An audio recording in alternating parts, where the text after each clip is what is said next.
பாய் இந்த SIR form fill பண்றதுல ஏகப்பட்ட குழப்பம் இருக்குது. அதனால இந்த ஃபார்மை எப்படி ஃபில் பண்ணணும்னு நீ பண்ணியே காட்டிரு. சுருக்கமா இந்த ஒரே வீடியோல ஃபார்மை ஃபில் பண்ணியே காட்டிரு. ஃபார்மோட முதல் இடத்துல பிறந்த தேதி இருக்கும். அதுல அந்த ஆதார் கார்டுல என்ன பர்த் டேட் இருக்கோ அந்த பர்த் டேட் அதுல குறிப்பிடணும். ரெண்டாவது ஆதார் எண், மூணாவது அவங்களோட மொபைல் நம்பர், அதுக்கடுத்து அவங்களுடைய தந்தை பெயர், தந்தையோட பெயர், இவங்களுடைய ஓட்டர் ஐடியில அந்த தந்தை பெயர் என்ன இருக்கோ அதை அப்படியே இங்க எழுதிடணும். ஒருவேளை அந்த ஓட்டர் ஐடியில தந்தையோட பெயர் ஏதாவது ஸ்பெல்லிங் மிஸ்டேக் இருந்தாலும் சரி, அதுல என்ன இருக்கோ அதை அப்படியே இங்க கொண்டு வந்துடணும். அதுக்கடுத்து தந்தையுடைய ஓட்டர் ஐடி, அவங்க அப்பாவுக்கு இப்ப கரண்ட்ல என்ன ஓட்டர் ஐடி இருக்கோ அந்த ஓட்டர் ஐடியில இருக்கக்கூடிய அந்த நம்பரை இங்க எழுதிடணும். கரண்ட் ஓட்டர் ஐடி தான் எழுதணும், இதை மறந்துடாதீங்க. அதுக்கடுத்து தாயோட பெயர், அவங்களோட தாயோட பெயர், தாய்க்கு ஓட்டர் ஐடி இருந்துச்சு அப்படின்னா அவங்களுடைய ஓட்டர் ஐடி நம்பர் இங்க எழுதணும்.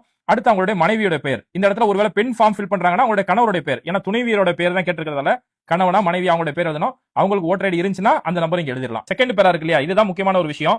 முந்தைய சிறப்பு தீவிர திருத்தத்தில் உள்ள வாக்காளர் பட்டியலில் உள்ள வாக்காளரின் விவரம், அதாவது இந்த வாக்காளருக்கு இதுக்கு முன்னாடி எடுக்கப்பட்ட எஸ்ஐஆர்ல 2002ல 2005ல இவருக்கு ஓட்டு இருந்துச்சு அப்படின்னா அதை இதுல எழுதணும். இப்ப இவர் வந்து 1989ல பிறந்திருக்கிறதால இவருக்கு 2005லயோ 2004லயோ ஒரு ஓட்டு இருக்க வாய்ப்பு இல்ல. அதனால இந்த இடத்த அப்படியே எம்டியா விட்டுறணும்.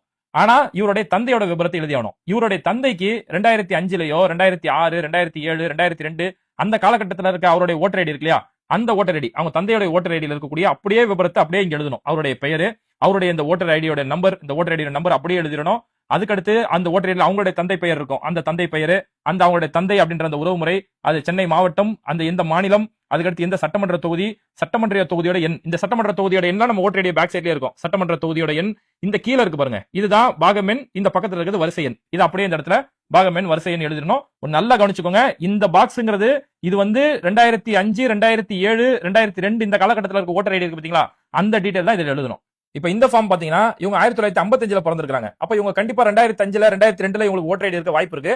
அதனால இங்க கரண்ட் டீடைல் எழுதி முடிச்சதுக்கு பிறகு இந்த இடத்துல அவங்களுடைய 2005 2007 ஓட்டர் ஐடி இருக்கும் இல்லையா, அதை எழுதணும். இப்ப இவங்களுக்கு 2007ல ஓட்டர் ஐடி இருந்ததால அதுல இந்த 2007 ஓட்டர் ஐடியில என்ன இருந்ததோ அவங்களுடைய பெயர், அவங்களுடைய பழைய ஓட்டர் ஐடியில இருக்கக்கூடிய அந்த நம்பர், அவங்களுடைய தந்தை பெயர், தந்தைனா என்ன உறவுமுறை, அதே மாதிரி சென்னை, தமிழ்நாடு, அவங்க சட்டமன்ற தொகுதியோட பெயர், சட்டமன்ற தொகுதியோட எண், பாகம் எண், வரிசை எண், இதை முழுசா எழுதிடணும்.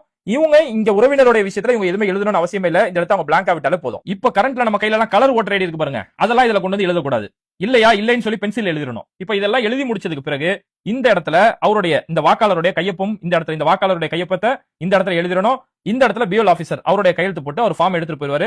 இப்போ நம்ம இதெல்லாம் ஃபில் பண்ணி முடிச்சதுக்கு பிறகு நமக்கு 2 காப்பி கொடுத்தாங்க இல்லையா, இது நம்ம ஃபில் பண்ண இந்த காப்பியை நம்ம பிஎல் ஆபீசர் கையில கொடுத்துறணும். இந்த காப்பியை இதை நம்ம கையில வச்சுக்கணும். இதுதான் நமக்கு ரொம்ப முக்கியமான ஆதாரம். இதுக்கப்புறம் டிராஃப்ட் வெளியிட்டாலோ நம்ம ஓட்டு போடும் போதோ இதுதான் நமக்கு முக்கியமான ஆதாரம். ஒண்ணு நம்ம கையில வச்சிடணும், ஃபில் பண்ணதை பிஎல் ஆபீசர் கையில கொடுத்தோம். ஆக மொத்தத்துல இந்த எனுமரேஷன் ஃபார்ம் ஃபில் பண்றதுல யாருக்கெல்லாம் சந்தேகம் இருக்கோ அந்த உங்களுடைய நண்பர்களுக்கும் உங்க உறவினர்களுக்கும் இந்த வீடியோவை அதிகமா ஷேர் பண்ணுங்க.